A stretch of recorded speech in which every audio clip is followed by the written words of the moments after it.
Alright guys, welcome to today's Toolbox notes where you're going to be talking about finding our quadratic equations and finding our x-intercepts. So this is kind of what we talked about. We can move forwards and backwards. So when we're going from our given equation to x-intercepts, these are the basic steps that we can take. So the first thing we should do is factor the equation we're given, and that's when we do our diamond problem in our area model. Okay, second thing we'll do is set each factor equal to 0, and then we'll solve for x with legal moves, and those will be our x-intercepts. So let's look at this example. Say we're given y equals x squared plus 2x minus 8, and we're asked to either graph this or find the x-intercepts, also known as the zeros. We mentioned that term in class also. So hopefully remember how to factor. Let's put our x squared term and our no x term together. Those multiply across to give us this top of our diamond problem. Our bottom is that middle term is 2x, so we have numbers that need to multiply to 8x squared and add to 2x. So I got a 4x and a negative 2x. I put them over in here on our area model. I pulled an x squared is easy. We know we need an x by an x. Then x times what gives us 4x, that's a 4. And x times what gives us a negative 2x, that's negative 2, and we check negative 2 times 4 gives us a negative 8. So that looks good. Now we have our two factors. We have x plus 4 that came from this side, and an x minus 2 that came from down here. So we have now factored this equation. That was step 1 up here. Next we're going to do is set each factor equal to 0, because remember, our y equals 0 at our x-intercepts. So I've set both of them equal to 0, and I do these legal moves. Now we've talked about in class that some of you guys might be able to do these kinds of calculations in your head. And if you can, that is awesome, and do those in your head. And remember that these are like opposites. If you see that, that's great. If you need to do out the math, that's okay too. We're just setting each factor equal to 0. Subtract 4 from each side, we have x is negative 4.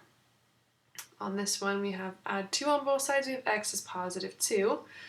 So our x-intercepts are the points negative 4, 0 and negative 2, 0, because these are the numbers we can plug in all the way back up here that make our equation go to 0.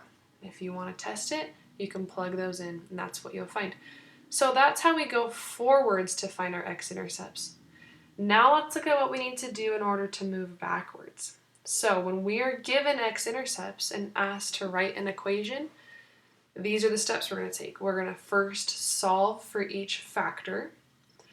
We can multiply those factors together and combine like terms. These are probably most of you guys' the same step. And the last thing we're going to do is check for the a term. And the a term is the coefficient that might go in front of our quadratic equation. So let's say we're given these 3 points. Now in our textbook we were given a whole table of points, and we need to remember the things we care about are the x-intercepts.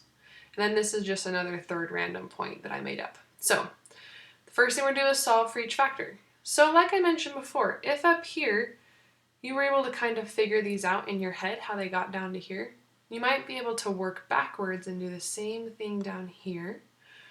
If you need to show the math too, that's just fine.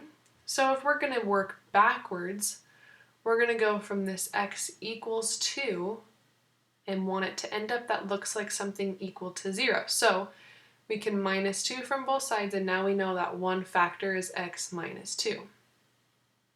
Okay.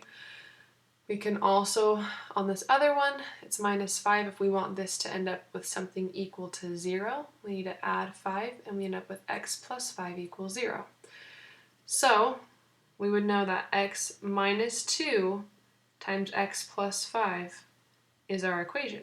So now we're going to, on this step 2, we're going to multiply our factors together. So this is kind of our little area model thing. If we had an x plus 5 and the x minus 2, we have an x times x gives us an x squared, and x times minus 2 gives us a negative 2, x times 5 gives us 5x, and a negative 2 times 5 gives us a negative 10. So then we're going to add all these things together. We have an x squared plus 5x minus 2x minus 10. Step 3 says to combine our like terms, so we'll end up with an x squared plus 3x minus 10. And the very last thing we'll do is solve for this a term. So what we need to remember is that This is the only thing we can't really solve for with our x-intercepts, is if there's an a, because if we plug in, you guys can test it, plug in a 2 or a -5 in here, it's going to go to 0. It doesn't matter what this a is, because anything times 0 is 0. So in order to solve for this a value, we need like another point. So I made this note right here. All we're doing right now is plugging in a point, and I only gave us that other point, so we're just going to plug that one in. But if you were given a table, you could plug in any point. So the point we have is -4, -12. So that's what we'll plug. We'll plug in -12 for y equals a, and then a -4 everywhere in x's. Okay, and we can follow these steps with algebra, with our legal moves, and figure out that we end up with a equals to 2. So the very last thing we need to do is rewrite our equation with this a as being a 2. And if we want to distribute that 2 into each term, we'd end up with an equation of y equals 2x squared plus 6x minus 20. Awesome. You guys make sure that all of these things are in your notes. If you have any questions, please feel free to reach out to myself or Miss Chandler on